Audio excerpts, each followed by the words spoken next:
Hey everybody, this is Minion Soldier, and today we're gonna talk about a topic that is probably, in the last 5 days or so, has probably been on a lot of people's minds. I kind of referenced this game distantly when I was talking about ship customization, but it seemed that the stars aligned and a little trailer came out, which made me take a second look at a certain other space MMO. And of course, we're talking about Elite Dangerous. So the trailer for Odyssey came out, and I got to admit, it looks really, really good. It really, really does. Now, previously, when you looked at Star Citizen, I mean, certainly you saw it when I was first stepping into my ship, but you got a lot more granular detail on the ground. You've got, the water splattering on your helmet from the snow. You have the environmental effects. There's so many great things down at that immersion level when it comes to Star Citizen. So many fantastic details that are built into the game, but and that's really Star Citizen's cachet, really. It's Star Citizen's niche. It's like they are heavy duty into the details. Whereas, Elite Dangerous, theirs is being a game. Being a fully functional game. Now, my experience with Elite Dangerous as a game is, for the fans out there, it's probably a story that you've heard before. It's nothing new, but when I first played Elite, the first time I played around in Elite, we went to a few systems, did a few of the combat zones, blew up a few ships, got a few bounties, and I never really felt connected to the universe. And so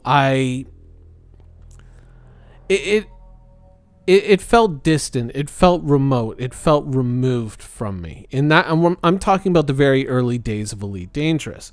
And so I kind of went, and I left it. And I walked away from it.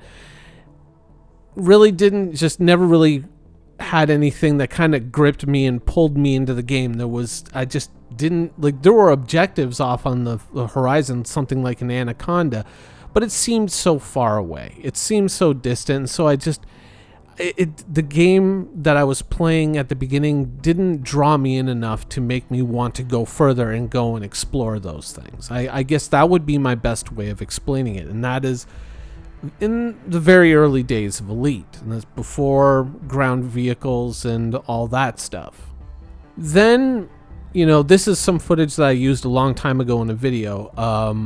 Then someone told me, I was talking about landing radars and things like that when we first got into 3.0, and viewers were pointing out in the comments, you should look at Elite Dangerous because you can land on a planet in that game, and they have this dynamic radar, as you're seeing at the bottom of the screen, that highlights the terrain beneath you and allows you to land your ship, effectively. And it's not just something like it used to have where you just go into a station, you just see a static landing platform and your ship's model represented against it.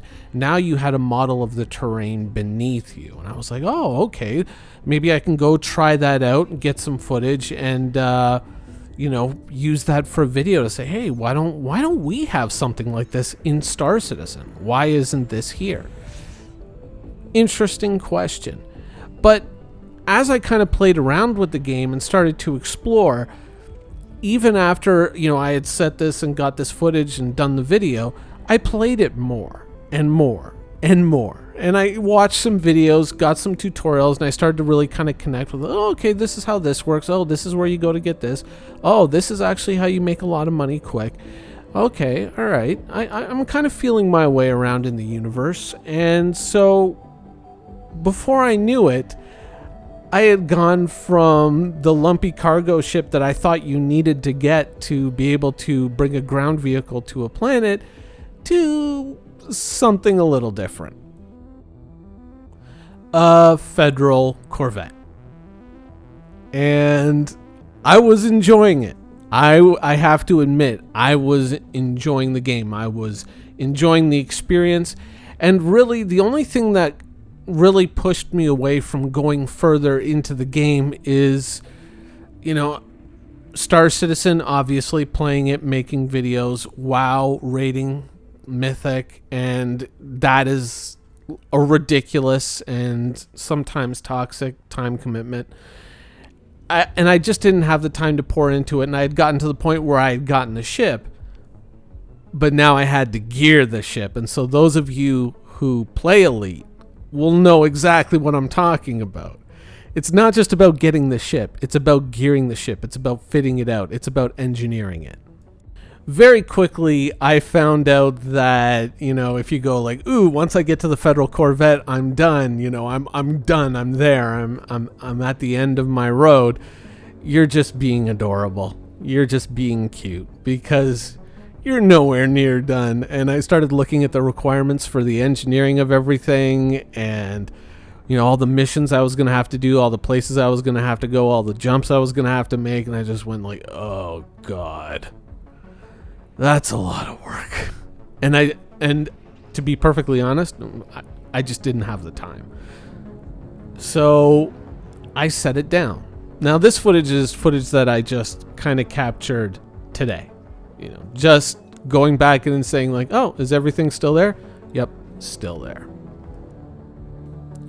With Star Citizen, I think it's different because Star Citizen is so high detail and so it's played from the first person, right? The thing with Elite Dangerous is in a way you weren't really a character in a game, right? You were kind of like a character that sort of inhabits a starship in the same way that you have in EVE Online, right? You don't really feel that first person connection to a universe in the way that you would feel in a game, say like Assassin's Creed Odyssey or in hopefully Cyberpunk 2077, which looks amazing, by the way. Star Citizen looks to be one of those games, but then taken to that next big level. It's like one of those games then expanded outwards, not quite to the scale of Elite, because Elite has like thousands upon thousands upon thousands of solar systems, but it's a much bigger universe than any of those other almost first-person games would be, and that has a lot of allure. That has a lot of appeal. Both games, I think, they kind of come at the problem from two different directions. Elite kind of came at the problem from let's make a game first and then let's build it out, whereas Star Citizen is let's build the entire thing all at once and then build another game on the side, which is Squadron 42, which, I mean, really just hasn't worked out. And it looks really problematic right now. 2020 is not looking to be a great year for Star Citizen. There's a lot of cool things going on in Star Citizen, and you certainly feel a lot more connected to your ship. Your ship feels a lot more personal. It feels like a space that you inhabit, a space that you live in, but a lot of those things that are meant to kind of connect you to that space just aren't there yet. It's simply window dressing right now, and it's changing, but it's changing at such a slow rate. And I think one of the reasons why it kind of looks that way is because, once again, we're dealing with the topic of all the invisible work that's being done that we don't get to see because it's being hidden under the veil of, when Squadron 42 comes out, it's going to blow their minds. And, I think for most people, it's like if Squadron 42 comes out, it's going to blow our minds. When you look at the Squadron 42 roadmap, at first glance, it looks kind of impressive. It's like, oh, okay, there's a bunch of stuff scheduled, but it looks like beta is still Q3 2020, right? Looking good. There's some stuff that they still only have scheduled. There's some things that they're working on, but who knows? Maybe by the end of 2020, maybe not Q3 2020, but maybe by the end of 2020, we'll get into that beta and we'll have that Squadron 42 and then people will see. But then you start to go backwards in the other quarterly updates and you see a whole bunch of things that are incomplete, that they're still working on. And you go like, oh, okay, so a little bit more work. Maybe not the end of 2020. And then you start digging further and it really doesn't look good. There's a lot of things that are kind of done, but there's a lot of things that aren't. And there's still a lot of stuff that they're kind of in the progress of doing. And you go back to Q3 2019 and you're still seeing incomplete work and unfinished work. And it doesn't really paint the most uplifting picture for 2020 as a year for Star Citizen.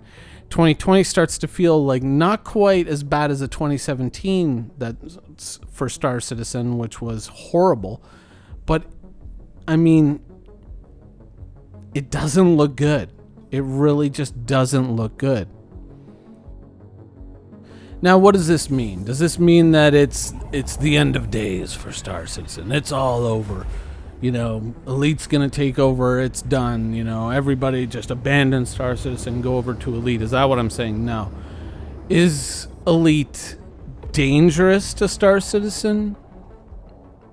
No. I think that both of these games have their own style, their own approach to spaceflight and interaction with the universe that appeal to, you know, different players, and in some maybe very lucky cases appeal to both. But I think that it's a good thing. Odyssey is a good thing because it gives us as Star Citizen fans something. It doesn't give us something. And I don't really think it gives CIG something either. I think what it gives is something that benefits all of us, benefits CIG, benefits the fans, but it gives Chris Roberts that good swift kick in the ass that he really needs right now.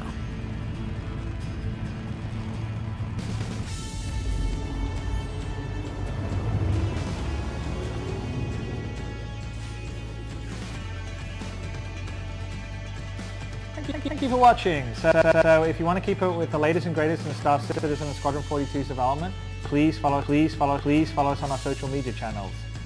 See you soon.